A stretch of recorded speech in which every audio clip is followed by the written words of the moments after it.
Hey guys, Zedian here, and today will be kind of a two-in-one episode. We're going to be cooking some beef short ribs, and we're also going to be doing the 5-week garden tour because it's been about 5 weeks since we planted everything. So I'm going to show you how that's going, and also we're going to do a mini harvest and use it to add to our barbecue. There's actually been a significant amount of growth on our trees right here. As you can see, the banana leaves are starting to grow out. They are yellowing a bit. I'm not too concerned about that since these are doing well. We just got a new leaf right here. That was not there at all when we planted, and this one is growing up very quickly. New leaves on the coffee here, getting a little sunburned on the edges. We're gonna try to protect it. And the mango has actually seen a lot of growth in the fruits, as these were basically just flowers, and also a bunch of new leaves are coming out. We're gonna need to fertilize this guy pretty well to compete with how many mangoes are on the graft. Over here, see, this is supposed to be a bonsai tree, Jabuticaba, but it's actually grown, it's changed quite a bit, and also we're seeing in many places some new leaves coming out where you see these red leaves right here.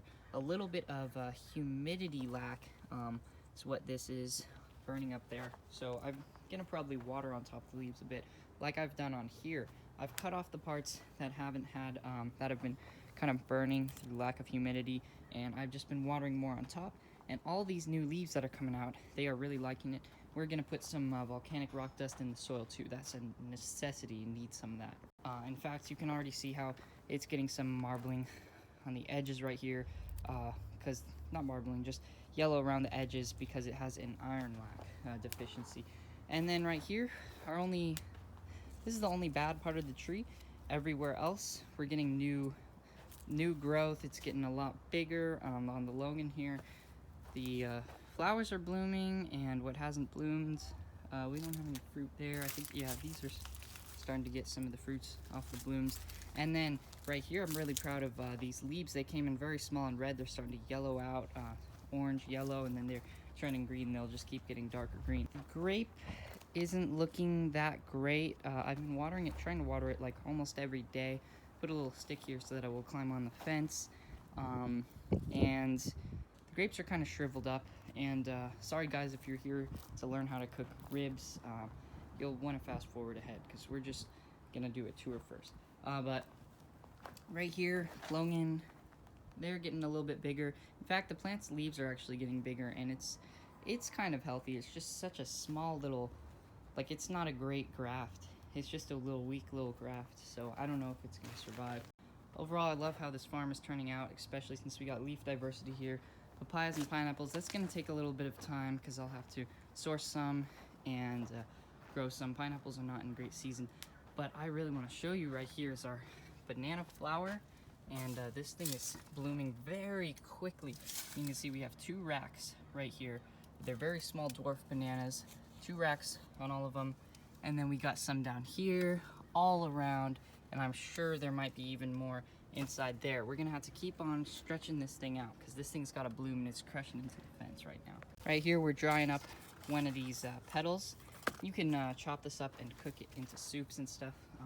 That's what we're gonna do. And then right here, look, we got a little baby avocado, and we got our banana rack here, which is actually time for it to harvest.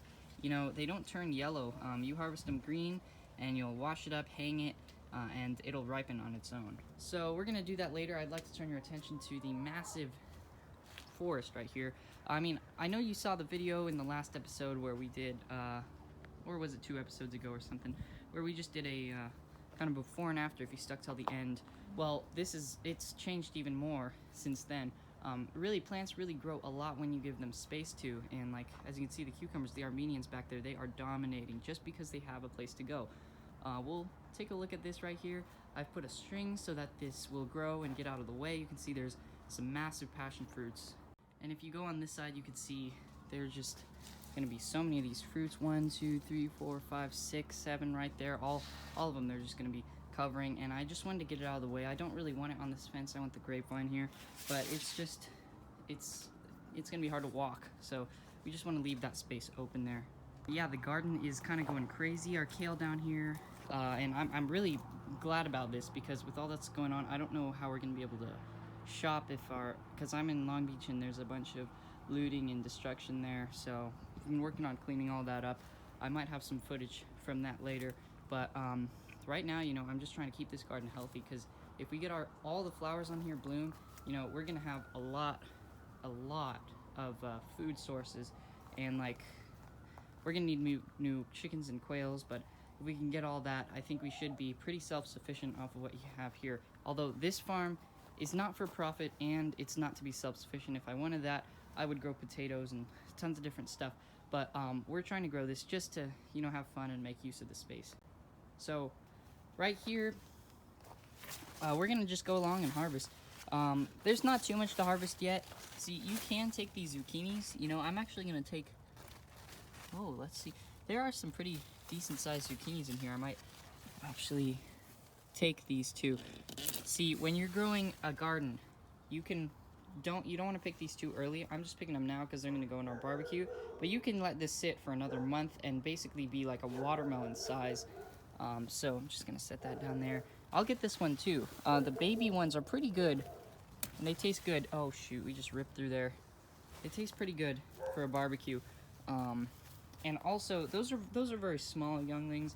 You don't want to take too many. But this plant is taking a lot of stress. I mean, just with how many flowers and stuff that it's producing right now. So we're just gonna focus on letting it grow like one or two very large ones. In here, the cilantro has already flowered. We're gonna get some seeds from this and we're gonna probably grow it right here. I want it in the shade underneath the avocado tree. And speaking of this thing, you know, we usually get a lot of fruit drop.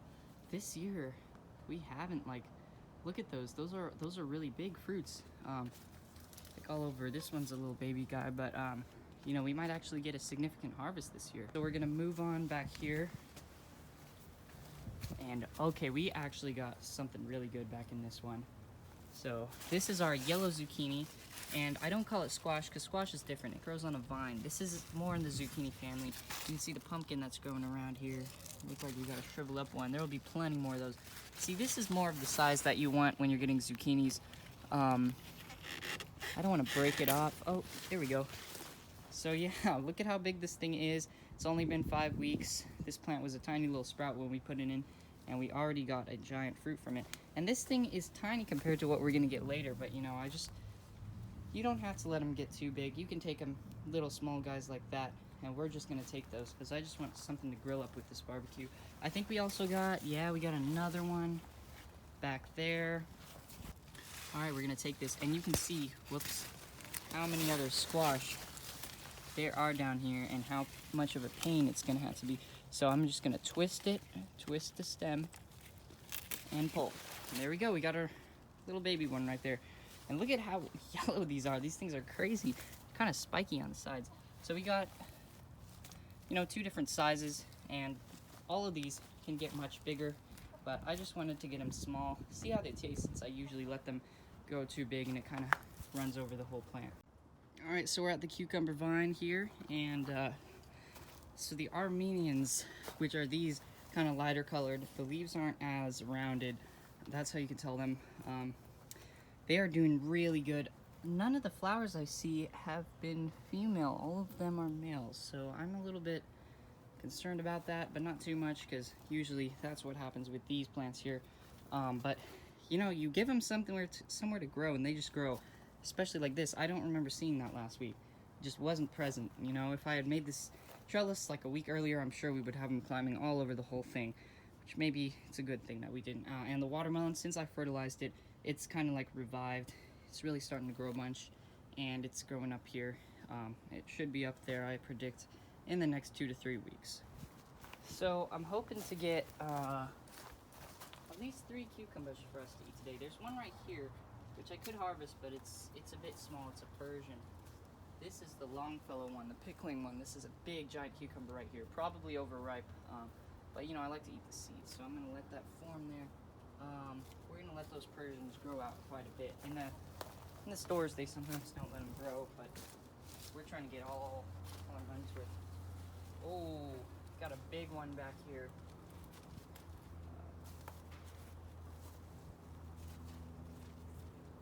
Oh yeah, that's a huge one. So 2 more right here, and this is what you would eat for pickles. Just gonna check around. Snake right here, that's a cool one. Another pickle. Let's see where the stem's attached at. Okay. Oh, that's so cool. I don't even know how this happened.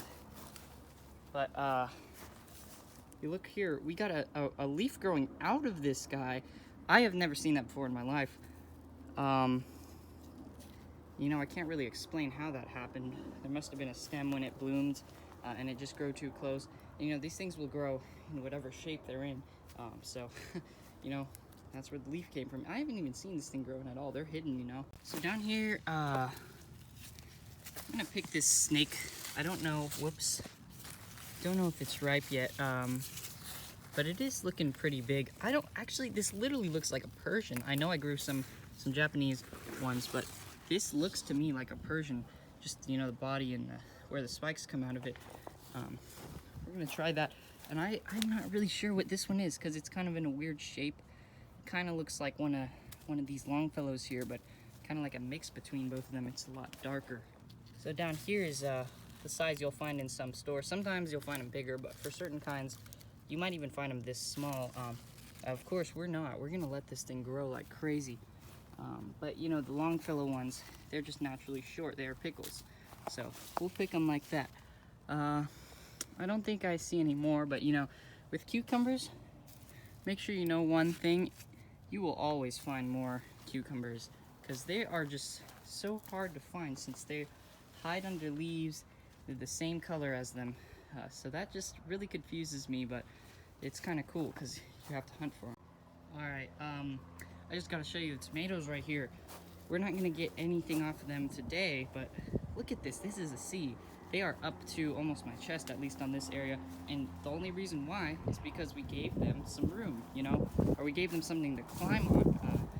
Actually, kind of not room, you know, just like it encloses them, and they have a space that they can feel safe and just grow up. And we're getting some grape tomatoes out here, and you know, if these all bloom, that's gonna be insane. I don't know if they all will. If they all bloom too close, we're gonna get some cat-faced, which is just those weird, wrinkly, weird-shaped ones, which are kind of cool because they could be huge. But yeah, and like just look at all these. I'll show you what's going on. Like down here, we got a lot of these bells right here. That's what I call them. I don't know what to call them. I just heard someone call them that. We probably got like 20, 30 down there.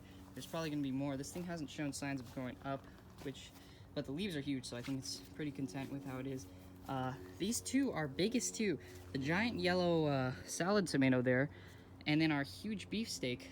They haven't grown any actual fruits yet, just tons of flowers that are not getting pollinated and falling off. I tried to self-pollinate them, but it's just not working. And our cherries are growing so many leaves, but hardly any tomatoes. So I might need to start doing some pruning techniques, but we are getting a decent amount of flowering on them, and we are getting some fruit. They are small. This is the currant cherry type, not like the big giant cherry that's really cool.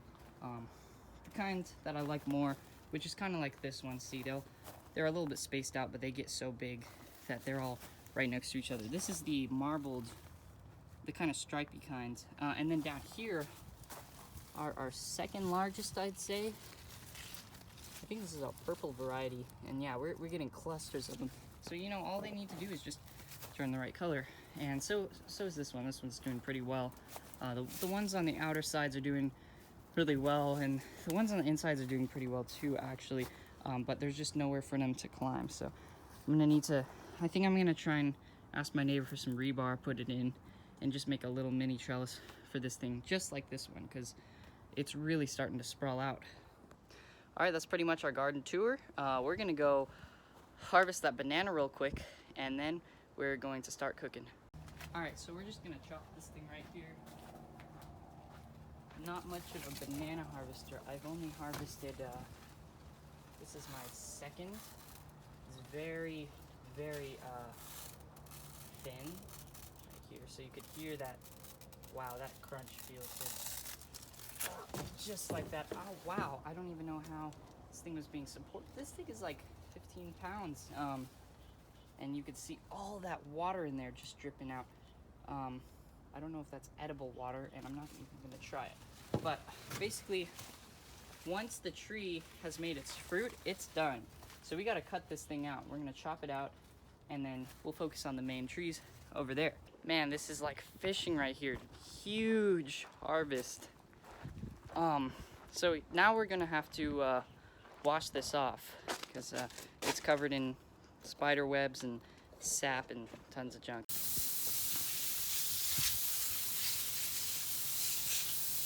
So we gotta wash this all down here. Pretty grimy, but once you wash it up, it's pretty beautiful looking. But yeah, so we're tying it up like that. We'll leave it, it'll ripen up, kind of turn yellow, and that'll be it. Got a bucket below in case it drops, which it shouldn't, because this is pretty strong cord and it's locked in through here, and these are actually really strong. But so yeah, we're just gonna leave like here, let those drip down. But as for the rest of the other vegetables, we're gonna chop them up. We'll fry up the squash on the grill, which is actually gonna be our forge. And we will just chop up the cucumbers, you know, eat them as a nice salad. All right, so we got all of our vegetables right here, all on this little banana flour plate. And we're going to next marinate our ribs, and then we'll drag out that forge, clean it up, and start cooking.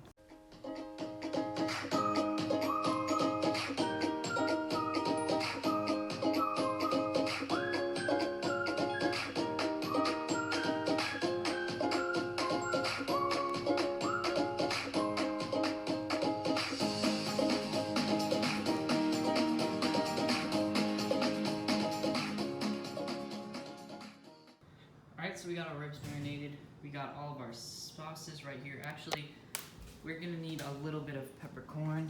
You always want to have some fine pepper, but you also want some ground pepper. So basically what we have right here, I was gonna do a video on this, but it just seemed a little boring, is this is my spice rack right here, and I still have to do it with this because there's quite a few and all of those in there. But basically, they're all alphabetical order. You got A here and then V through Z there. And you use this catalog to figure out where we need to find stuff. So we're looking for pepper, and it looks like black peppercorn is 3 from the back in P. So you go 1, 2, 3, and here it is. And that just makes sure things stay in order, because I've been like using a lot more spices now and looking all over the place for them, and it was just a mess back here. So got that cleaned up. If you're gonna step towards the next level of cooking, you're probably gonna want something like that. So first here, we're gonna take some paper towels and get all the moisture out of these ribs here, because they've been defrosting for a while, and you just don't want any blood or anything getting in there.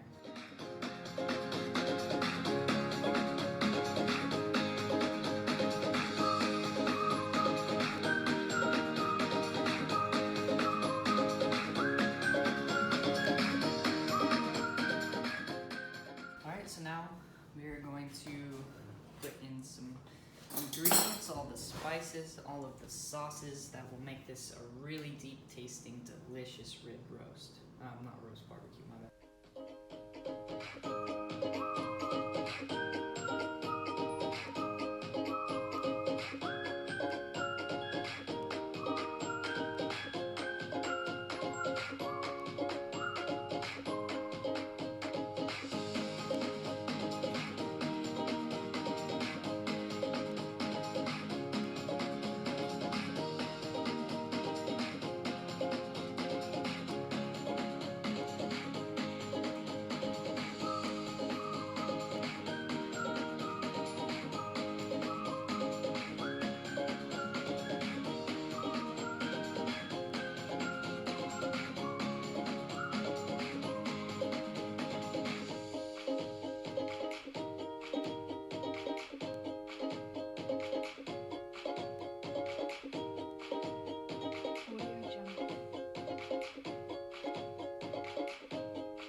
Alright, we're out here. I'm running out of storage, so I'm gonna have to make this fast. But also found another pepper right there that I'm pretty sure is ripe. I don't know if it's gonna be spicy or really spicy. this is the metal foundry here, and this is where we're going to try and cook our food on, and it doesn't look too good right now, so we're going to have to clean that out.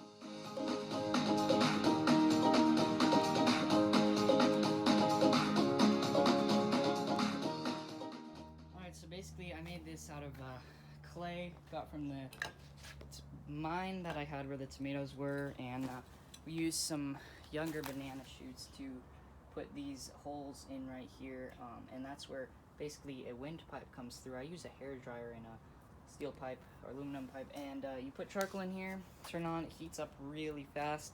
We're gonna try and do this without that because we don't want it to be like a 2,000 degree fire. We want it to be more like a 500 degree fire. So I'm gonna throw the charcoal in there and I'll see if it lights quickly. I don't know if it will though, some charcoal doesn't. Alright, we got it started, and those things are smelling good. This charcoal was not good to get. It is called First Street charcoal briquettes. Don't buy that one unless you want to get some practice on your fire starting. I actually had to use our hair dryer blower right here to really get it up, since I don't have lighter fluid and I use wood and steel to start. But yeah, we're going to start grilling these. I've never grilled before in my life, like using this way besides fish. I've never done ribs. So we're going to try it out. Done chicken, lots of stuff. And we're going to put on a bunch of different things to try them all out. Man, this looks good. It smells really good. Alright, the first couple got a bit too hot, so we raised the grill up here. So, yeah, we're just going to put some on there. Putting on our next batch right here. Oh, sizzle. It's good. It's basically its own grill. You don't need to buy a grill, you just have a charcoal and clay pit. Well, we got our 4 ribs in here, and they're cooking a lot better. It's not too hot, I can move things easily around. Really, this is as good as a grill. The problem with it being down there was it was just so hot. It was like literally like a metal foundry to melt metal. Putting some, I got some onions around here, and we got some of our yellow zucchini, and we're gonna put on some of this. Those there too as well. This squash is really good. It's just literally just a yellow zucchini. Bring back memories. This thing slices so easily. Stop turning. This will be a nice like little greens addition. So I want some of those too, but these are nice to have some like nice and cold greens. Wash down those ribs. I already tried a bit of this one. It's really good flavor. It's packed in. There's no dry taste at all. Alright, I'm gonna try this. Wow, that's so good. You can taste the sweetness in there. Great addition. These are the best Asian barbecue ribs you ever had. Yeah, my lips are now red now. It looks really weird. And got some onions. You see them just like that. Nice crunchy sweet. Alright, well, here's our plate. We got all our stuff on it. There's a bunch more vegetables growing out here. But, yeah, that's how you make ribs. The marinating process is pretty easy. Cooking them's the hard part. Making them is pretty easy. But, yeah, I hope you enjoyed this long garden tour / cooking video. And this is actually my first time making ribs or ever cooking on this thing. So, it is hard, and we need to get that working, and I want to cook out here more, but it's kind of hard to do it with all these chairs and stuff, but you know, made it work. And hopefully we'll be getting some more videos probably from the kitchen there. I'll show you when we get this ripe. We're probably going to try and make some smoothies with it and stuff. All the passion fruit leaves are dying right here because of the smoke, which is fine because I don't want it to grow here. We got it all over the place. But yeah, literally this has basically been cooking in a rainforest kind of jungle area, nice and humid and cloudy today, so worked just well. Hope you enjoyed this. Check out lots of other videos I got if you are interested in gardening or cooking or hiking or edible plants or anything. So yeah, thanks for watching, and I'll see you in the next episode.